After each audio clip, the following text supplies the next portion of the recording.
ಎಲ್ಲರಿಗೂ ನಮಸ್ಕಾರ and welcome to my channel. ಇವತ್ತು ನಾನು ಸ್ಟ್ರಾಬೆರಿ ಚಾಕ್ಲೇಟ್ ಮಾಡ್ತಾಯಿದ್ದೀನಿ. ಇದಕ್ಕೆ ಸ್ಟ್ರಾಬೆರಿ, ಹಾಲು, ಕೊಕೋ ಪೌಡರ್, ಬೆಲ್ಲ, ವೆನಿಲಾ ಎಸೆನ್ಸ್ ತೊಗೊಂಡಿದ್ದೀನಿ.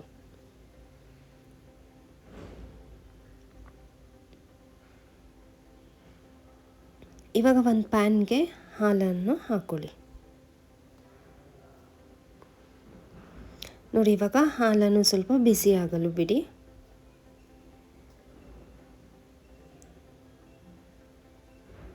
ಹಾಲು ಬಿಸಿಯಾದ ನಂತರ ಅರ್ಧ ಕಪ್ ಆಗೋಷ್ಟು ಕೊಕೋ ಪೌಡರ್ ಸೇರಿಸ್ಕೊಳ್ಳಿ. ಇದಕ್ಕೆ 1/4 ಕಪ್ ಆಗೋಷ್ಟು ಬೆಲ್ಲದ ಪುಡಿ ಹಾಕಿ ಚೆನ್ನಾಗಿ ಮಿಕ್ಸ್ ಮಾಡಿ. ನಿಧಾನವಾಗಿ ಮಿಕ್ಸ್ ಮಾಡಿ, ಗಂಟು ಆಗದೆಲ್ಲ ರೀತಿಯಾಗಿ ನಿಧಾನವಾಗಿ ಮಿಕ್ಸ್ ಮಾಡ್ಕೊಳ್ತಾ ಇರಿ.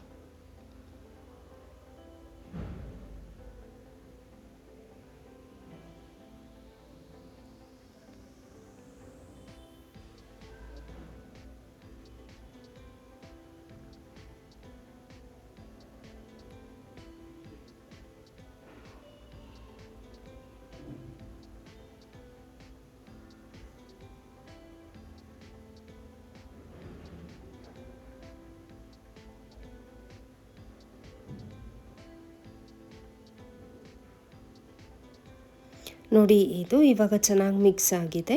ನಾನು ಇದಕ್ಕೆ 1 ಸ್ಪೂನ್ ಆಗೋಷ್ಟು ವೆನಿಲಾ ಎಸೆನ್ಸ್ ಹಾಕ್ಕೊಳ್ತಾ ಇದ್ದೀನಿ. ಹಾಕಿ ನೋಡಿ ಮಿಕ್ಸ್ ಮಾಡಿ. ಹಾಗೆ ಇದು ಇವಾಗ ಕುದೀತಾ ಇದೆ, ಕನ್ಸಿಸ್ಟೆನ್ಸಿ ಚೇಂಜ್ ಆಗ್ತಾ ಇದೆ, ತಿಕ್ಕಾಗ್ತಾ ಬರ್ತಾ ಇದೆ.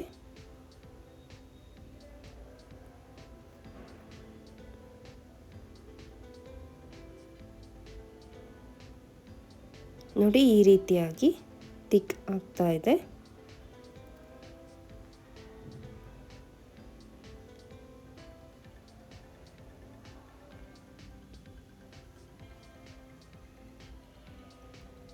ನೋಡಿ, ಇವಾಗ ಚಾಕ್ಲೇಟ್ ಸಿರಪ್ ರೆಡಿಯಾಗಿದೆ. ಸ್ಟವ್ ಆಫ್ ಮಾಡಿ ಆರಲು ಬಿಡಿ ಸ್ವಲ್ಪ ಹೊತ್ತು.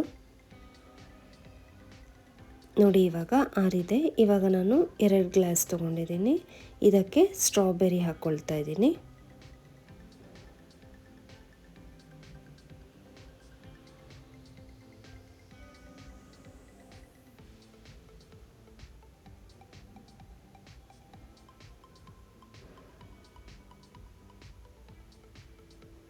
ಇವಾಗ ಇದಕ್ಕೆ ನಾನು ಚಾಕ್ಲೇಟ್ ಸಿರಪ್ ಮಾಡ್ಕೊಂಡಿದ್ವಲ್ಲ ಅದನ್ನು ಹಾಕ್ಕೊಳ್ತಾ ಇದ್ದೀನಿ.